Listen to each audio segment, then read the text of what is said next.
Hello बच्चों की हालचाल। सबसे पहले तो आप सबका स्वागत है आप सबके अपने रिचर्ड में। जैसे कि आपको बताएंगे इस साल आपके 2 बोर्ड एग्जाम होने वाले हैं और उसमें ये भी कंडीशन थी कि पहले बोर्ड एग्जाम में मिनिमम से मिनिमम 3 एग्जाम आपको देने जरूरी है। बट यहाँ पर मैं आपको एग्जाम के बारे में नहीं बता रहा, यहाँ पर मैं आपको बताने आया हूँ कि आपका पासिंग क्राइटेरिया क्या है। अगर आप इस साल क्लास 10 में 2025-26 में बोर्ड एग्जाम देने वाले हो तो आप सबका क्या पासिंग क्राइटेरिया है कि आपको सिर्फ थ्योरी में पास होना है या फिर आपको प्रैक्टिकल में अलग पास होना है या फिर दोनों को मिलाकर पास होना है।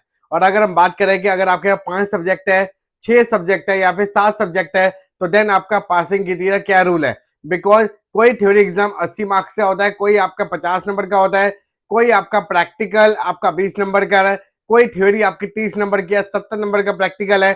तो उसमें हमारे पासिंग क्राइटेरिया रूल्स क्या होंगे, तो यहाँ पर मैं आप सबकी कंफ्यूजन दूर करके जाऊंगा इस वीडियो में। बट उससे पहले यहाँ पर आपको बता देता हूँ कि जैसे कि आप देख सकते हो कि आपका करिकुलम है 2025-26 का। इसमें आपको ये 14 पेजेस आपको पढ़ने नहीं है, यहाँ पर मैंने पूरा पेज पढ़ कर ही आपको पूरा बताऊंगा कि आपका एक्चुअल में इस साल का पासिंग क्राइटेरिया क्या होने वाला है। बट उससे पहले आप सबके साथ एक इंपॉर्टेंट इन्फॉर्मेशन शेयर कर रहा हूँ। मिड सेशन आपका खत्म हो गया है और अब आपके हाफ ईयरली के एग्जाम आपके आने वाले हैं। और अगर आपने अभी तक बोर्ड एग्जाम की प्रिपरेशन स्टार्ट नहीं करी है, अगर आप सोच रहे हैं कि यार कोई मुझे बैच ऐसा मिल जाए जैसे मेरे स्टार्टिंग से ही मेरी प्रिपरेशन अच्छी तरह कराए, तो यहाँ पर फिजिक्स वाला आप सबके लिए लेकर आया उड़ान 2.0 बैच, जो आपका मात्र 2000 समथिंग में आपको मिल रहा है, जिसमें आपकी डेली लाइव क्लासेस होंगे, 24/7 आपका डाउट सेशन होगा, डेली आपको प्रैक्टिस पेपर दिए जाएंगे। बाकी अगर आपको कोई और डाउट होता है तो आप अपने मेंटर से अपने डाउट को क्लियर कर सकते हो। तो लिंक मैं डिस्क्रिप्शन में दे दिया है, बाकी मैंने कमेंट में पिन भी कर दिया है। अगर आपने अभी तक कोई बैच एनरोल नहीं करा तो आप बैच एनरोल करें और फटाफट अपने सारे सब्जेक्ट की प्रिपरेशन करें, बिकॉज यहाँ पर आपके इतने अमाउंट से ही सारे सब्जेक्ट आपके कवर अप किए जाएंगे। अब मैं यहाँ पर आपको बताता हूँ कि आपका पासिंग क्राइटेरिया क्या है।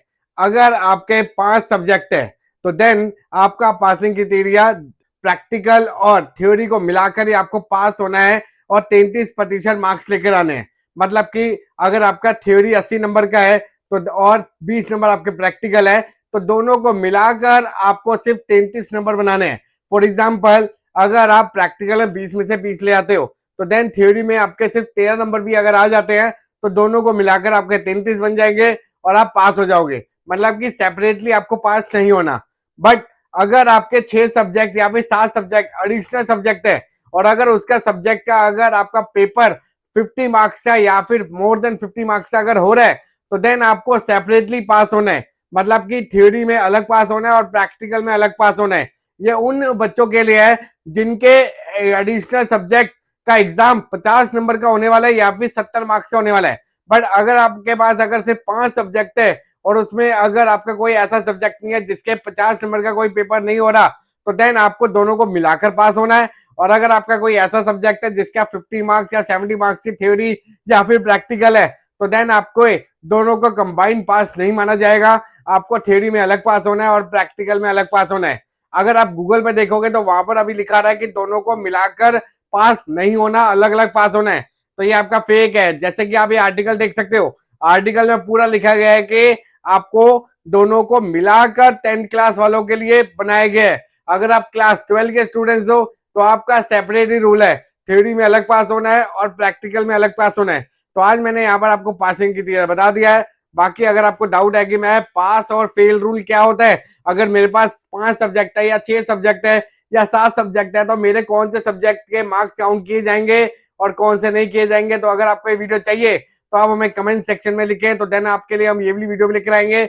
और अगर आपको समझ नहीं आ रहा कि मैं हाफ ईयरली के प्रिपरेशन कैसे करूं तो उसकी भी स्ट्रेटजी अगर आपको चाहिए तो आप हमें कमेंट सेक्शन में लिखें, हम वो भी आपके लिए जल्द प्रोवाइड कराएंगे। बाकी इस वीडियो को अपने दोस्तों से शेयर करें जिससे हर एक बच्चे को ये इंपॉर्टेंट इन्फॉर्मेशन पता चल सके। तो मिलते हैं आपको नेक्स्ट वीडियो में, तब तक के लिए अपना ख्याल रखें। Bye bye, take care.